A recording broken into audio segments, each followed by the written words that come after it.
Hey you guys, welcome back to the channel. This is Ivan.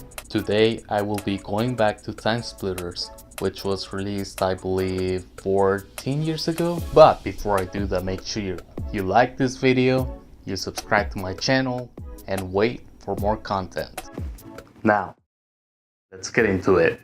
Back in 2005, Timesplitters Future Perfect was released on the PlayStation 2, Xbox, and GameCube to compete against Medal of Honor and Call of Duty. And as we know, Call of Duty has been the more successful franchise, defeating Medal of Honor and basically Timesplitters. It's been 14 years since the game released, so I am gonna go over what the game has to offer, and I am going to conclude whether this game would be successful or not in 2019.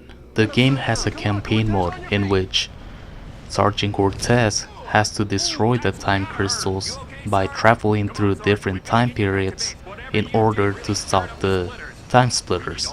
So he goes to different time periods such as the 1920s, the 1960s, 1994, and the future.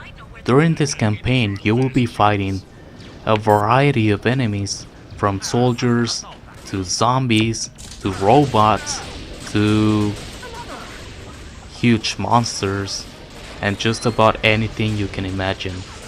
Now, I do have to say that I love the story mode because it has a lot of memorable moments and iconic characters, and even funny moments like this one. Hey, you're no zombie. It's a shame that it's only 13 missions long.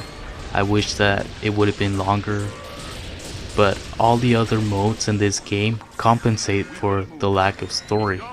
Although the story mode is really interesting, where you will be spending a lot of your time on, it's on the arcade mode, which is basically multiplayer in today's language. You have a lot of modes such as a team deathmatch, capture the flag, and capture the base. There are a few other modes, but basically they're pretty much repeats of the deathmatch, except they add a little twist, like if you're winning, they'll make you smaller, or if you're losing, they'll send monkeys to aid you. But pretty much it's basically all the same modes that we have seen throughout the years. Now, one thing I have to mention though is the amount of characters that you can select in multiplayer mode.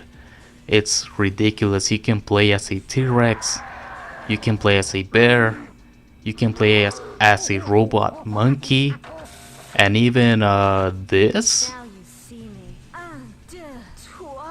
Let's get down to it in the squad car. Oh boy, I better not get too excited there. If you didn't have enough with the multiplayer mode, which is the arcade mode in this game, there is a challenge mode in which you play various types of games. You can play pretty much zombies in this game, except this time they're monkey zombies, but it's pretty much the same as your Call of Duty zombies. And as a fact, this game came out before the zombies multiplayer mode, so we have to give credit to Timesplitters for introducing that to us. Also, there are other modes such as the shoot the target mode, which is a pretty standard for shooting games, and also a cat driving mode. Oh boy, I really don't like this one, but okay. Oh, and let's not forget about the basketball mode, which is the one I spend the most time on.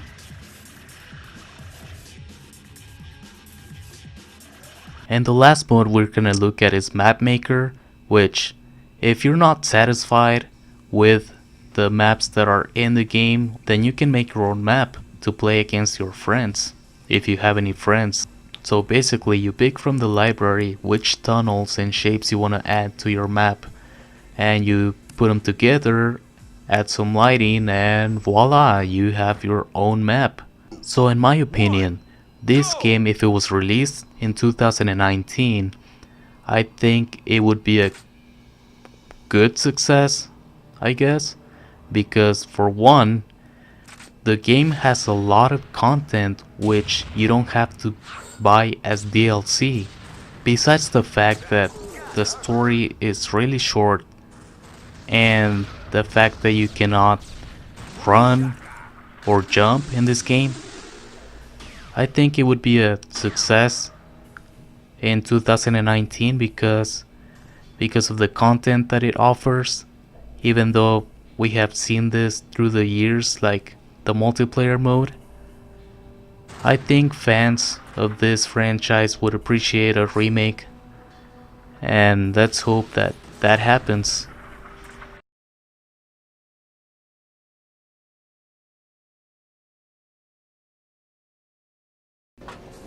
Also, we have to consider that in this game you kill women, which I think wouldn't pass for most feminists and other people who defend women's rights. So we would have to really be careful about that because people are sensitive nowadays. Thank you guys for watching. If you liked the video, don't forget to give it a thumbs up and subscribe for more content, and I'll see you guys next week.